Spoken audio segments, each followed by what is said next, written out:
Ah mais dis donc, il est à poil Bob l'éponge. Le top 5 des films d'animation qui montrent de la nudité. Numéro 5, vice versa.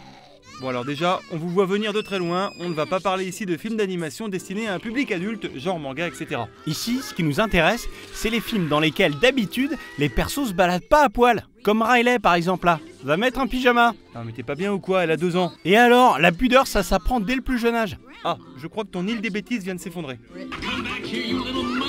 Numéro 4, les mignons.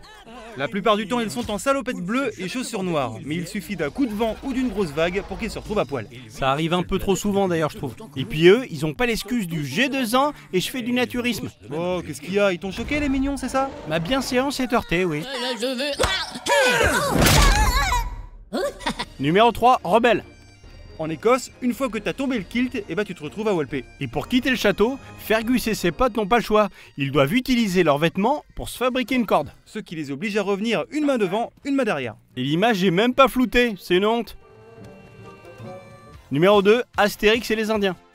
Astérix et les Indiens, t'es sûr? Je me souviens pas du tout de ça. C'est parce que c'est hyper furtif. Il faut l'attraper au vol, comme un petit oiseau qui passe. Hop, pause. Ah ouais, voilà j'avoue que c'est bien dégueu. Hein. Et les parents ils disent rien. Bah non, puisqu'ils ont pas vu. Numéro 1, Kirikou et la sorcière.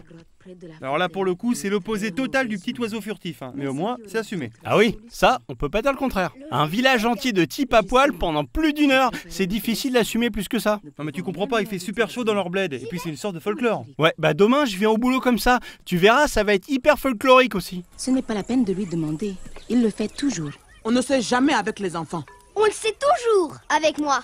Kirikou, tu te tais quand les grands parlent. Voici le dîner.